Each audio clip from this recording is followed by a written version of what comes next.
ট্যাংরায় হেলে পড়া বহুতল ভাঙতে গিয়ে তুমুল উত্তেজনা। যে পরিস্থিতি এই মুহূর্তে তৈরি হয়েছে আপনাদের সামনে সরাসরি সেই ছবি তুলে ধরবো। আমাদের সঙ্গে রয়েছেন আমাদের প্রতিনিধি অর্ণব মুখোপাধ্যায় এবং আবির দত্ত। প্রথমেই অর্ণব, তোমার কাছে আসবো।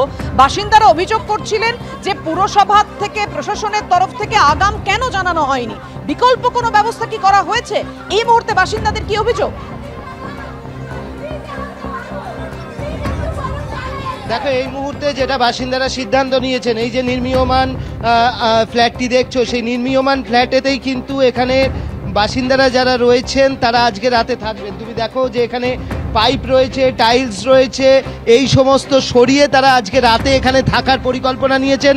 তার কারণ তাদের বক্তব্য, কোনোভাবে তারা এই জায়গা ছাড়বেন না। কি বক্তব্য? আজকে আমরা বাড়ি ছাড়বো না, আমরা এখানে থাকবো। আজকে সারা রাত আমরা এখানে থাকবো। মানে কোন আশঙ্কা থেকে? এইখান থেকে আমরা চেষ্টা করছি, কাউন্সিলর আসবে, উনি যদি বক্তব্য, মেয়েরা আসুক। দিদি তুমি যা বলা বলো।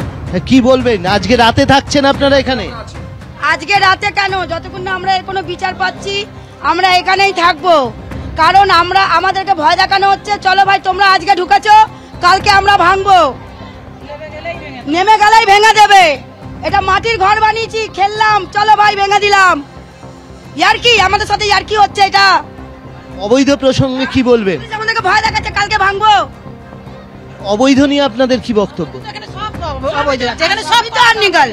যদি ছতলা ভাঙারই হয় সব কটা ভাঙু, সবটা ভাঙু, সব ভাঙুন, তাহলে সবই ভাঙতে হবে।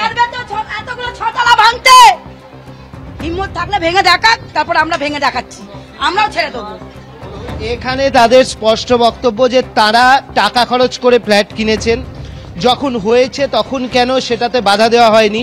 তুমি দেখো এখানে প্রচুর মানুষ। বাসিন্দাদের অভিযোগ শুনলাম, তারা বলছেন মাথার ছাদের ব্যবস্থা করুন, নয় টাকা ফেরত দিন, আমরা কোথায় যাব, আগে থেকে কেন ব্যবস্থা করা হলো না? এবং এই এলাকায় এরকম হেলে পড়া বহুতল প্রচুর রয়েছে। কথা বলবো সেই বিষয় নিয়ে। আমাদের সঙ্গে রয়েছেন আমাদের প্রতিনিধি আবির দত্ত। আবির, এখানেই তো প্রশ্ন, পুরসভা কি বলছে, প্রশাসন কি বলছে?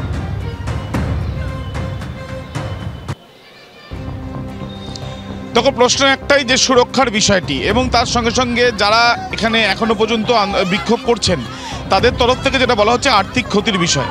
কিন্তু সকাল থেকে যে ছবিটা দেখা যাচ্ছে সেই ছবিটা এখনো পর্যন্ত অব্যাহত। এখানে দেখা যাচ্ছে একের পর এক যারা রাজমিস্ত্রি বা যারা এই বিল্ডিংয়ের যে অংশটা ভেঙে ফেলার কথা বা যে পরিকল্পনা নিয়ে পুরসভা এসছে, পুরসভার আধিকারিকরা, পুলিশ প্রচুর সংখ্যা এখানে রয়েছে, কিন্তু কাজ এক ফোঁটা এগোয়নি। তার কারণ একদিকে যেমন আর্থিক ক্ষতির কথা তুলে কাজ বন্ধ রেখেছেন এখানকার যারা বাসিন্দারা, তারা, অন্যদিকে এই কর্মীরা তারাও এখানেই বসে রয়েছেন। এর সঙ্গে সঙ্গে আলো কমে আসছে। আদৌ কি আজকে এই কাজ করা সম্ভব হবে?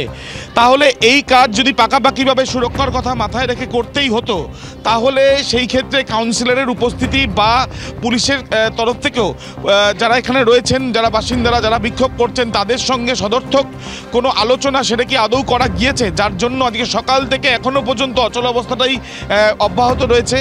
কোনো রকমভাবে একটা ফোঁটা কাজ এগোনো যায়নি। অন্যদিকে যে প্রশ্ন তুলছেন এখানকার যারা বাসিন্দারা, যে তাদের যে ব্যাপক আর্থিক ক্ষতি, সেই আর্থিক ক্ষতি কে মেটাবে, সেই বিষয় নিয়েও তারা প্রশ্নের উত্তর পাননি।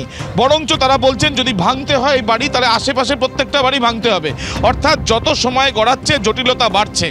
সুরাহা পাওয়ার জন্য বা সুরক্ষার কথা মাথায় রেখে যে কাজ, পরিস্থিতি কোন দিকে মোড় নেয়, নজর থাকবে আমাদের সেদিকে। ধন্যবাদ তোমাদের দুজনকে। আর এই নিয়ে রাজনৈতিক চর্চা তুঙ্গে। কুণাল ঘোষ কি বলেছেন, পাশাপাশি বিজেপির বক্তব্য আপনাদের সামনে রাখবো। সুকান্ত মজুমদার কি বলেছেন? মহা মুশকিল। হেলে পড়লে সমস্যা, ভাঙতে গেলে সমস্যা। সবটা তো আর পুরসভা বা প্রশাসনের বিষয় নয়। যদি কোথাও কোনো বিপজ্জনক বিষয় থাকে তাহলে সেটা তো পুরসভা বা কর্তৃপক্ষ, প্রশাসন তো ব্যবস্থা নেবেই। তো সেখানে তো সেই সহযোগিতাটা তো বাসিন্দাদের করতে হবে। বড় বিপদ হয়ে গেলে তো সবার বিপদ না। পয়সা নিয়ে যদি প্ল্যান পাস হয়, তো স্বাভাবিকভাবে বাড়ি হেলেই পড়বে, বাড়ি তো আর সোজা হয়ে থাকবে না। শুনেছি একসময় যাদের পয়সা কড়ি আছে তারা ওই ইটালির পিসার হেলানো মিলার দেখতে যায়। পিসির হেলানো বাড়ি দেখতে আসবে কলকাতাতে, পর্যটন কেন্দ্র হবে। কলকাতা লন্ডন হতে পারলো না, প্যারিস হবে।